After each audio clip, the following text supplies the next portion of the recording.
जो नाम है रामशंकर यादव, ये रामशंकर यादव उर्फ टिन्नू यादव है, जिनको लेकर सबसे ज़्यादा चर्चाएं हैं, जिनको लेकर सबसे बड़े आरोप है। कहा जा रहा है कि चंपत राय के ड्राइवर रहे हैं। लवकुश मिश्रा कैसे बरामद हुई है, टिन्नू यादव के यहाँ से पैसे की बरामदगी हुई है। तो ये लोग जो है जो चोरी करके पैसे ले जाते थे, छुपा के रखते थे।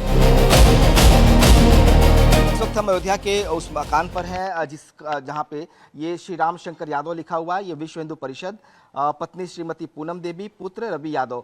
ये जो नाम है रामशंकर यादव, ये रामशंकर यादव उर्फ टिन्नू यादव है, जिनको लेकर सबसे ज़्यादा चर्चाएं हैं, जिनको लेकर सबसे बड़े आरोप है। कहा जा रहा है कि चंपत राय के ड्राइवर रहे हैं। बड़े पहुंच रही है। ये उनका गेस्ट हाउस है, जिसको लेकर शुरू में भी सवाल उठा था, और हालांकि उनकी पत्नी ने कहा था कि ये गेस्ट हाउस उन्होंने पहले बनवाया, लेकिन आज जब पुलिस ने उन्हें गिरफ्तार किया, उसके बाद पुलिस की टीम उन्हें यहाँ पर लेकर आई थी। यानी कि रमाशंकर यादव उर्फ टिन्नू यादव को पुलिस गिरफ्तार करने के बाद इसी गेस्ट हाउस पर लेके आई, और यहाँ पर उनसे उनकी निसंदेही पर इसके तय किया गया कि क्या ये प्रॉपर्टी उनकी है, क्योंकि ये प्रॉपर्टी सवालों के घेरे में है।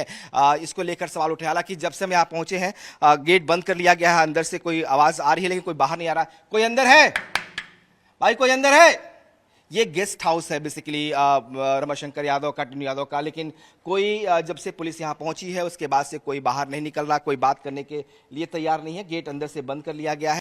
बिल्कुल सही कहा आपने। और इसीलिए इन 6 लोगों को, जो टेलरिंग करने वाले थे, यानी जो गणना कर रहे थे, जिनकी जिम्मेदारी थी पैसों की काउंटिंग करना, दान पेटी से जो पैसे निकलते थे उनकी काउंटिंग की जिम्मेदारी जो लोगों की थी, इन सभी को आरोपी बनाया गया है। इसके अलावा टिन्नू यादव और सुभाष श्रीवास्तव, ये दोनों लोगों को भी आरोपी इसलिए बनाया गया क्योंकि इनकी भी हिस्सेदारी थी। ये भी उस काउंटिंग में जाते थे। उनके पास व्यवस्था की निगरानी की जिम्मेदारी थी। सुभाष के पास तो बाकायदा, जो सुभाष श्रीवास्तव उनके वो बैंक कर्मचारी है, रिटायर्ड बैंक कर्मचारी है, उनके पास इसकी निगरानी की जिम्मेदारी थी। लेकिन इसके बावजूद ये लोग इसमें शामिल थे, और ये इसीलिए कहा जा रहा है कि इन्हीं 8 लोगों को आरोपी बनाया गया फिलहाल, और इनकी जाँच की जा रही है।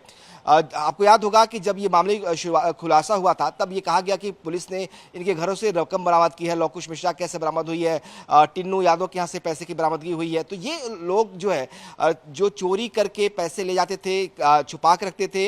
इतना ही नहीं, कहा जा रहा कि जो अनुकल्प मिश्रा है वो बाकायदा इसको अपने अकाउंट में जमा करता था, और जब इसको जब शक हुआ ट्रस्ट के कर्मचारी अधिकारियों को, और जब इसके अकाउंट को मिलान कराया गया, तो जिस दिन ट्रस्ट में पैसा जमा होता था उसी दिन ये अपने अकाउंट में भी कुछ पैसे जमा करता था।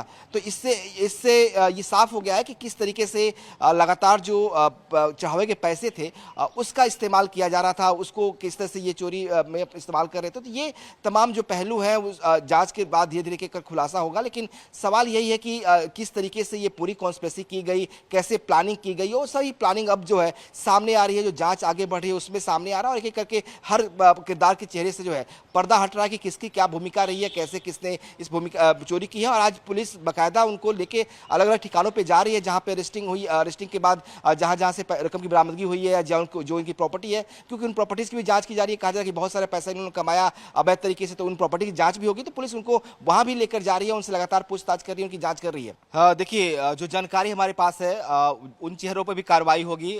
जो जिन चेहरों की बात हम कर रहे हैं, जिन पर लोग सवाल उठा रहे हैं, वो भी बचेंगे नहीं। हालांकि ये तय है, और जो अब तक एसआईटी ने जांच की है उसमें ये साफ हो गया है कि उनकी डायरेक्टली कोई भूमिका नहीं थी।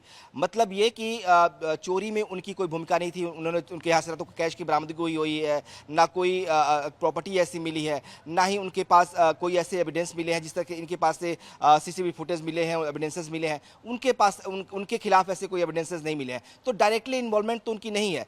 इनडायरेक्टली उनकी भूमिका हो सकती है, निगरानी की भूमिका थी, जो एसओपीज थे उसको उस एसओपी का पालन कराने की उनकी भूमिका थी, और वो नहीं कराया। तो इसलिए उनकी जिम्मेदारी इस मायने में बन सकती है। और ये तय मानिए कि ऐसे लोगों के खिलाफ भी एक्शन होगा।